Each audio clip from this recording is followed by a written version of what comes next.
Hello, 5th grade. Today we will be reading chapter 4, 5, and 6 of Where the Mountain Meets the Moon. Last time we left off with Minli buying that goldfish. And her father, Ba, he was, understanding. Ma, however, was not. We also learned or read some stories about Fruitless Mountain and the Old Man of the Moon. All right, so chapter 4.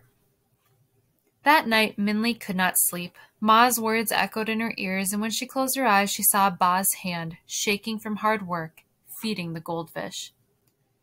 Ma is right, Minli thought to herself. The goldfish is just another mouth to feed. I can't let Ba feed the goldfish. Ma and Ba work so hard for every grain of rice. Ba shouldn't have to feed the goldfish too. Minli slipped quietly out of her bed and crept to the table where the goldfish was. They stared at each other, and Minli knew what she had to do. Quickly slipping on her shoes and jacket, she took the goldfish and left the house. It was late. The village was quietly asleep, and the stars above filled the sky like spilled salt on dried seaweed. Minli's footsteps seemed to hush the night as she made her way toward the Jade River. At the edge of the river, Minli looked at her goldfish one last time. The moon shone above, so even in the darkness of the night, the fish seemed to burn a bright orange. Its black eyes sparkled at her. I'm sorry I can't keep you, Minli whispered.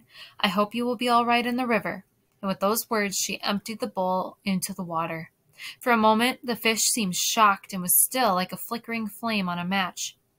Then it wiggled in the water and swam in circles, a joyful fire twirling in the water. Minli watched it and sighed.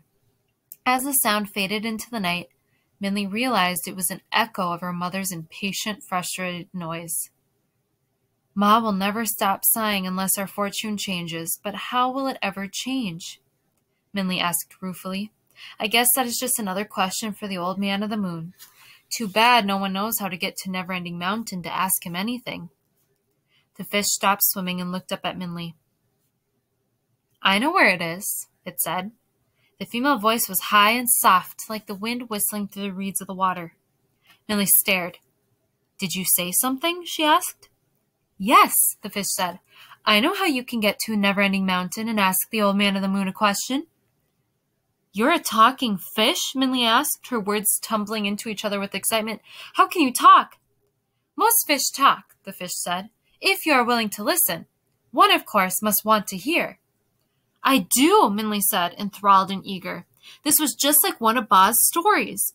She bubbled with excitement. How do you know the way to Never-Ending Mountain?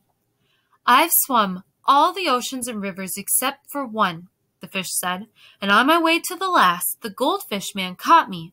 I despaired in his cart, for I have seen and learned much of the world, including the way to Never-Ending Mountain. Since you have set me free, I will tell you.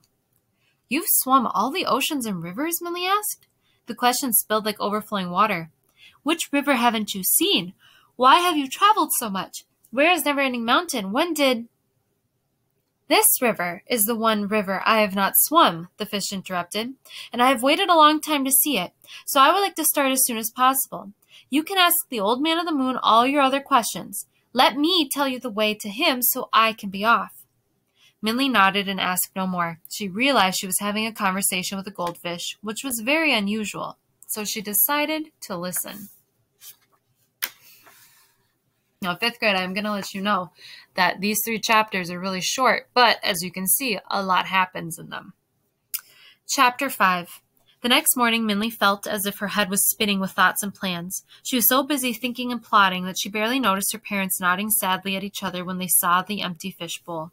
And in the fields, when Minli worked as if in a daze, her parents said nothing about her slow and messy planting. When the sun began to set and Minli went home to make dinner, she quickly washed and made the rice. Then she set the table for 2 people, sat down, and wrote this note. Dear Ma and Ba, I am going to Never-Ending Mountain to ask the Old Man of the Moon how I can change our fortune. I might be away for many days, but don't worry. I will be fine. When I come back, we will be able to fill our house with gold and jade. Love, your obedient daughter, Minli. The obedient part isn't completely true, Minli thought to herself, as she knew her parents would not be happy to find her gone. But if it's not false either, they didn't say I couldn't go, so I'm not being disobedient. 5th grade, how many of you have had to reason with yourself when you know you're doing something you're not supposed to, but you're like, well, technically, how many of you have done that before? Is that what Minley's doing right now? It definitely is. Still, Minley knew that wasn't entirely right either, but she shook away her uneasy feelings and prepared for a journey. On a blanket she put a needle, a pair of chopsticks, her white rabbit rice bowl, a small piece of dried bamboo, a hollow gourd full of water, a small knife, a fish net, some uncooked rice, a large pot, and the one remaining copper coin. Then she wrapped her blanket into a bag, tied it on her back, and took a last look at the shabby house. Through the window, Fruitless Mountain stood like a shadow, but Minnie closed her eyes and imagined the house shimmering with gold, and the mountain jade green with trees, and smiled. Then she opened the door and left. Chapter 6. As Minley left the house, she was afraid some of her neighbors would stop her or ask her where she was going. She felt she must look mysterious, with a large bag on her back and full of excitement, but no one noticed her. The neighbors kept sweeping their doorways, hanging their laundry, and preparing dinner. A boy and girl continued their fight over a pretend feast of mud. When the mother called them for dinner, both refused to move, each clinging to their dishes of wet dirt. Minley had to smile at their foolishness. So Minley walked right out of the village without causing a second glance. At the edge of the village, she turned toward Fruitless Mountain. At the bottom of the mountain, she unwrapped her blanket and took out her knife, needle, rice bowl, bamboo piece, and jug of water. Then, trying to remember all of the goldfish's instructions, she cracked off a small bit of stone and rubbed it up and down the needle 99 times before tossing it back to the ground. Then she filled her rice bowl halfway with water and let the bamboo float in it. After that, she picked up the needle and looked at the white rabbit on her bowl. "Okay," she said to the jumping rabbit, "lead the way." And she placed the needle onto the bamboo. Like magic, the needle spun around. Minley smiled. "Thank you," Minley said again to the painted rabbit. "Now I'll follow where you want me to go." Minley packed up her things and, carefully holding the bowl in her hand, walked in the direction of the needle, past Fruitless Mountain. "Goodbye, Jade Dragon," Minley said as she left. "When I come back, I will know how to make you happy again." Minley walked and walked, and the stony land slowly turned into forest. Even when the moon was high in the sky, she continued. "I want to make sure I walk far enough that if Ma and Bob begin to look for me, they can't find me," Minley said to herself. The fallen leaves made a soft carpet for her feet, and the night birds flew into the sky as she passed. Only when the sky lightened to gray and the sun began to peek over the horizon did Minley sit down and rest against a tall tree.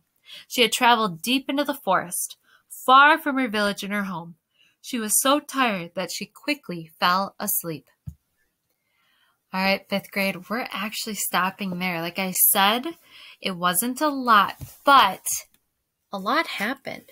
Minley let her goldfish go, and her goldfish ended up talking to her and said, most goldfish can talk, it's just that no one wants to listen to them.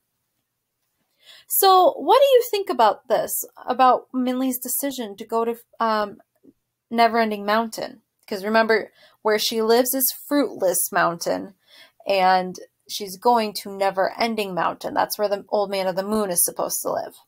So what do you think? Imagine if this was you. Let's say you just packed up. Let's see, what did it say she brought with her?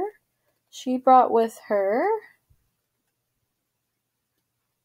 just a second, all that you brought with you. You leave home with only a needle, a pair of chopsticks, a white rabbit rice bowl, a small piece of dried bamboo, a hollow gourd full of water, a small knife, a fish net, some uncooked rice, a large pot, and the one remaining copper coin your family has. Let's say you left home with just that. What would your parents do? Would they be happy? No. Oh my goodness. So what does this tell you about Minley? The fact that she's willing to do this for her parents' fortune. She always thinks back to her mom's impatient and unsatisfied sighs. Just kind of those big, deep. She really wants to make her parents happy, doesn't she? Do you think Minley enjoys seeing how hard her parents work for so little money? Of course not. It probably makes her sad.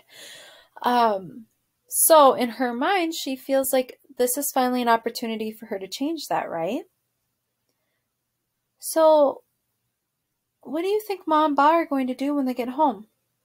And they find that dinner's cooked, but Minley's not there and they find her letter. What do you think they're going to do? Do you think they'll try to go after her? If they do, how far do you think they'll get? Do you think Minley will be caught and she'll be brought back home, or do you think she's far enough away to where they can't find her? Do you think either Ma or Ba might feel guilty as if it's their fault that Minley has left? If so, who do you think is going to feel guilty and why? And lastly, do you think Minley's nervous? Because so far, Minley hasn't seemed too nervous, has she? She seemed very determined. But does that mean she's not nervous? No, you can be very determined to do something but still be nervous about it. Is there anything in your life that you've never seen, like physically seen or physically heard from, but that you believe in as deeply as Minley believes in her father's stories and Ba's stories? Because Minley has never seen these things for herself. She's never touched them or heard them for herself. Yet she so 100% believes in them. Is there anything in your life like that? You haven't seen it. You haven't actually heard it. You haven't touched it, but you so firmly believe in it or have faith in it. Is that maybe how you feel with God, perhaps, or your faith, your religion? So fifth grade, do we need to be able to touch, see, and feel something in order to believe in it? No, we don't. So you may have started off thinking, gosh, Minley, you're crazy. These are just stories. However, we've just proven that you can have so much faith in something without needing to see, feel, or hear it, right? So now can you empathize or put yourself a little bit more in Minley's shoes, why she feels this is going to work? Yeah. All right, we are going to stop there. We will read more next time.